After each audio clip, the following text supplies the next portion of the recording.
Assalamualaikum warahmatullahi wabarakatuh. Perkenalkan, nama saya Sam Surijal dengan NIM 11 920 20 242. Di sini saya akan memaparkan atau meresume sedikit materi mengenai lulusan dan alumni pada pesantren.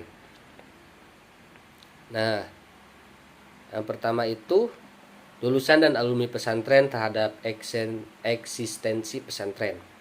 Pada dasarnya, pondok pesantren merupakan lembaga pendidikan Islam yang dikelola secara konvensional dan dilaksanakan dengan sistem asrama ataupun pondok, dengan kiai sebagai sentra utama serta masjid sebagai pusat lembaganya. Menyatakan salah satu tujuan pendidikan di pondok pesantren adalah membentuk santri dan santriwati sebagai orang yang memiliki perilaku muslim yang sesuai dengan ajaran agama Islam dan dapat menumbuhkan rasa keagamaan dalam kehidupan. Kemudian, para santri dan santriwati yang telah menyelesaikan pendidikannya di pondok pesantren akan dikatakan sebagai alumni pesantren yang akan membawa nama baik alma mater pondok pesantrennya. Nah, para alumni atau pada alumni yang telah menjalani pendidikan di pesantren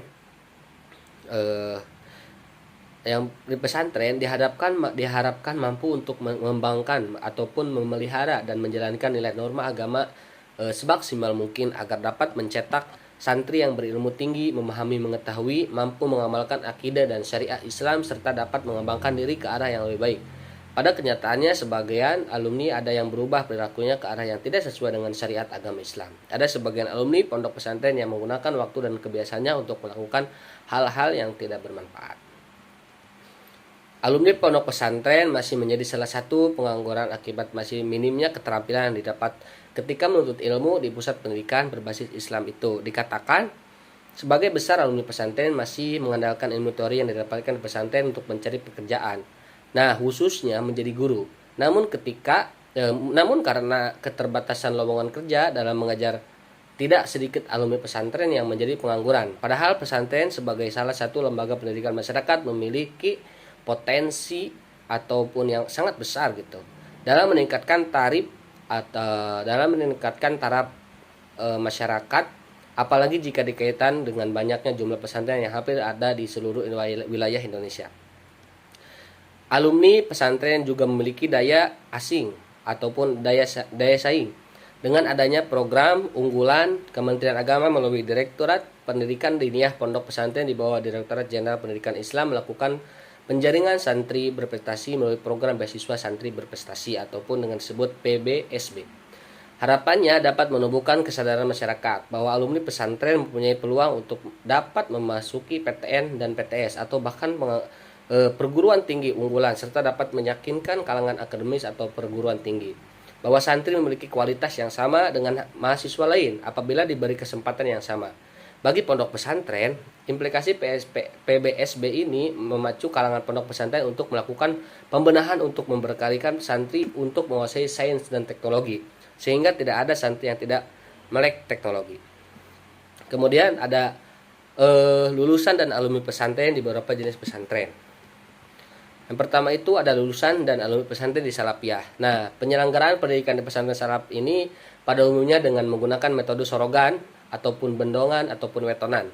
Sistem sorogan merupakan proses pembelajaran yang bersifat individual pada dunia pesantren atau pendidikan tradisional, dan sistem pembelajarannya dasar dan paling sulit bagi para santri sebab santri dituntut kesabaran, kerajinan, ketaatan dan disiplin diri dalam menuntut ilmu.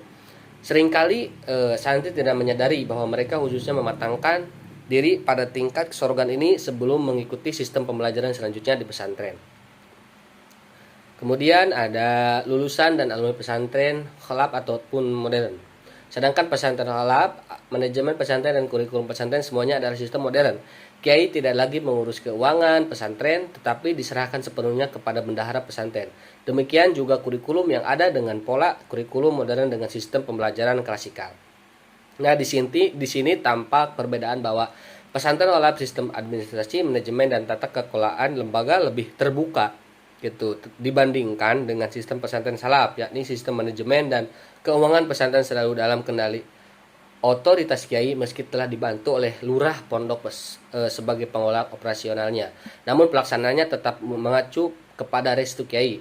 Atau dengan kata lain, sistem pesantren salaf sehingga pesantren modern mencetak alumni atau lulusan yang lebih terbuka mengenai modernisasi dan globalisasi dengan tetap membawa nilai-nilai agama. Mungkin itu saja hasil resume pada pembahasan saya kali ini. Sekian dan terima kasih. Wassalamualaikum warahmatullahi wabarakatuh.